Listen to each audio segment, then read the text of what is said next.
अस्सलाम वालेकुम, मेरा नाम डॉक्टर आयशा है और फिर आपके सामने हाजिर हैं एक न्यू टॉपिक के साथ। उससे पहले हमारे चैनल को लाइक, सब्सक्राइब और शेयर करना ना भूलें। आज का जो हमारा टॉपिक है, जो डिस्कशन है, वो है इक्सी आईवीएफ से रिलेटेड कि उसके सक्सेस रेट को ज़्यादा से ज़्यादा कैसे बढ़ाया जाता है, ऐसे हम क्या टेक्निक्स करें या ऐसा क्या हो जो हमारा सक्सेस रेट जो नॉर्मल चल रहा है 40 to 50% वो बढ़ जाए। ये अक्सर सवाल आते हैं, कमेंट्स आते हैं, हमें मैसेजेस आते हैं और बहुत से पेशेंट्स की कॉल्स भी आती हैं। तो इसके लिए 5-6 टिप्स हैं जो आपने उन पे अमल दरामद होना है। ऐसा नहीं है कि आपको अगर कोई प्रॉब्लम होगी, लाइक आपको थायराइड आपका इम्बैलेंस है, अगर आपके प्रोलैक्टिन लेवल यानी कि टेंशन हार्मोन बहुत ज़्यादा है, उसमें कोई प्रॉब्लम है, या आपके एफएसएच, एलएच, इसी तरीके से एएमएच लेवल्स वेरी लो हैं और ये इम्बैलेंस हैं, तो आप आईवीएफ कराएंगे विद दीज हार्मोन्स तो आपका सक्सेस रेट बढ़ जाएगा या सक्सेस रेट में कोई कमी नहीं है। ऐसा बिल्कुल भी नहीं है। इन हार्मोन्स में से अगर आपके हार्मोन्स इम्बैलेंस हैं या फिर स्कैन पे आपको डिक्लेयर किया गया है पॉलीसिस्टिक ओवरीज, तो पहले आपने इनका ट्रीटमेंट लेना है 2 to 3 मंथ। जहां आपने इतना इंतजार किया है वहां 2 से 4 महीने इसका ट्रीटमेंट कराने से आपको कोई फर्क नहीं पड़ जाएगा, बल्कि आप अगर इसका ट्रीटमेंट करा के इक्सी और आईवीएफ करेंगे तो आपका सक्सेस रेट बढ़ जाएगा। इसलिए जरूरी है कि अगर आपको थायराइड है, आपके टीएसएच लेवल, टी3 टी4 लेवल्स इम्बैलेंस है, हाइपोथायराइडिज्म या हाइपरथायराइडिज्म है, तो पहले आप उसका ट्रीटमेंट लें। उसके बाद अगर आपका टेंशन हार्मोन भी बैलेंस्ड नहीं है तो उसका भी ट्रीटमेंट साथ साथ लें। इसी तरीके से आपके अगर एफएसएच, एलएच लेवल्स ठीक नहीं है तो आपने उसको पहले ठीक कराना है, अपने डॉक्टर से डिस्कस करना है। उसके लिए मेडिकेशंस, फूड सप्लीमेंट्स होते हैं, वो लें, ट्रीट कराएं। उसके बाद जब आपके हार्मोन लेवल, एक क्राइटेरिया आपकी डॉक्टर आपसे डिस्कस करती है, बताती है कि हमें आईवीएफ इक्सी के लिए इस लेवल तक ये हार्मोन्स चाहिए। जब उस लेवल पे पहुंच जाए देन आप प्लान करें फिर इक्सी और आईवीएफ।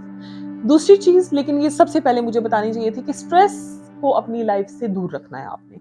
आप बेशक नॉर्मल कंसीव कर रहे हो, ओवुलेशन इंडक्शन हो रही हो, आईयूआई या आईवीएफ इक्सी हो रहा हो, तो आपने स्ट्रेस को दूर रखना है, क्योंकि स्ट्रेस रिलेट करता है जो आपके जैसे कि आपका ट्रीटमेंट चल रहा है, आपके हार्मोन्स के लिए आप मेडिसिन ले रहे हैं, तो आपका ब्रेन फोकस वहां करता है, जैसे आपका हार्ट सर्कुलेशन के लिए फोकस करता है। तो 50% रिलेशन होता है with your uterus, your pelvic cavity related to your brain. तो ये चीजें आपस में को रिलेट कर रही होती है, क्योंकि पूरी बॉडी का पार्ट है। ब्रेन मास्टर है एक, जो पूरी बॉडी को कंट्रोल करता है, जैसे कि सर्कुलेशन में हार्ट कंट्रोल करता है। तो आपने स्ट्रेस को दूर रखना है जितना आप, मैंने अक्सर अपनी पूरी जो लाइफ है फिलहाल अभी तक, तो वहां पे मैंने ये एक्सपीरियंस किया है कि जो लोग टेंशन फ्री होते हैं, स्ट्रेस फ्री होते हैं और साथ साथ अपना इलाज करा रहे होते हैं, अल्लाह ताला उन पे बहुत जल्द मेहरबान हो जाता है। और कुछ लोग मायूसी के साथ अपना ट्रीटमेंट भी करा रहे होते हैं, इतनी पेमेंट्स भी कर रहे होते हैं, लेकिन साथ मायूस होते हैं, पता नहीं होगा कि नहीं होगा। तो आप अल्लाह पे पूरा यकीन रखें, एतकाद रखें, साथ आप अपना ट्रीटमेंट कराएंगे तो देखिएगा जल्द आपको भी औलाद नसीब होगी।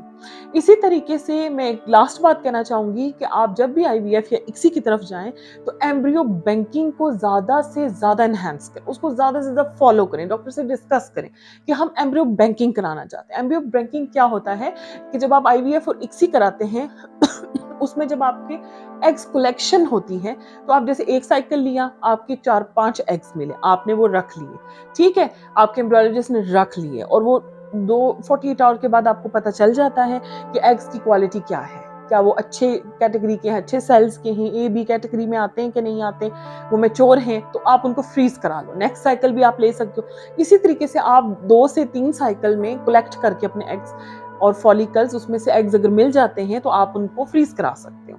और फिर एंड पे जब आपके 8 से 12 एग्स हो जाए देन आप उस पर इक्सी कराएं, फिर देखें कि आपके कितने एम्ब्रियोज बनते हैं, ठीक है। या फिर आप ये भी कर सकते हैं कि अगर आपके फर्स्ट टाइम में अगर आपके हस्बैंड बार बार सैंपल दे सकते हैं तो दिस नो प्रॉब्लम, तो आप क्या कर सकते हैं कि अपने एग्स, अगर आपकी पहली दफा में 10 से 12 फॉलिकल्स मिल जाते हैं और उसमें से 8 से 10 एग्स मिल जाते हैं, तो आप उस पर इक्सी करा सकते हैं। और जरूरी नहीं है कि सब ही एम्ब्रियोज फर्टिलाइज होंगे, हो सकता है 6 बने, 8 बने, तो आपके पास चांस होता है कि अगर आपका खुदा न खास्ता इस दफा साइकिल पॉजिटिव नहीं हो होता, आप कंसीव नहीं कर पाते, तो नेक्स्ट आपको टेंशन फ्री होते हैं कि आपके 8 से 10 या 6 से 8 एम्ब्रियोज फ्रीज पड़े हैं।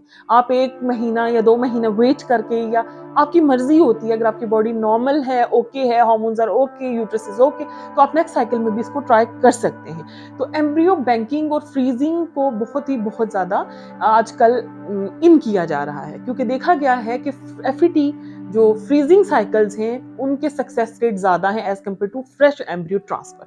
तो आप एफईटी साइकिल को ज़्यादा से ज़्यादा इनकरेज करें। और जहाँ तक ये है कि आप एग्स कलेक्ट करके देन एक ही दफ़ा एक्सी कराएं, वो भी हो सकता है, क्योंकि आपको आपका ऐसा नहीं है कि कोई चीज़ आप में राज रखी जाती है, आपको साथ साथ एक एक चीज़ बताई जाती है। हर दूसरे तीसरे दिन आपका अल्ट्रासाउंड होता है, आपसे डिस्कस किया जाता है कि कितने फॉलिकल्स मैच्योर हो रहे हैं, कितने चांसेस हैं एंड पे हो सकता है, और जिनके एंड पे अगर 4-5 फॉलिकल टोटल मिले हैं और उनमें से जब एग निकाले हैं तो वो 2 से 3 हैं, तो वो लोग तो मस्ट एम्ब्रियो बैंकिंग की तरफ जाएं, ताकि आप ज्यादा से ज्यादा एम्ब्रियोस कलेक्ट करें, देन आप ट्रांसफर की तरफ जाएं। इसी के साथ हमें इजाजत दें। ये कुछ टिप्स थी, कुछ नॉलेज थे जो आपको अवेयरनेस होनी चाहिए। बाकी इंशाल्लाह साथ साथ चलते रहेंगे, जो जो आपकी रिक्वेस्ट आएंगी उस पर हम टॉपिक भी बनाएंगे और आपके क्वेश्चंस के आंसर भी करेंगे। इसी के साथ इजाजत दें, अपना ख्याल रखें, अल्लाह हाफ़िज़।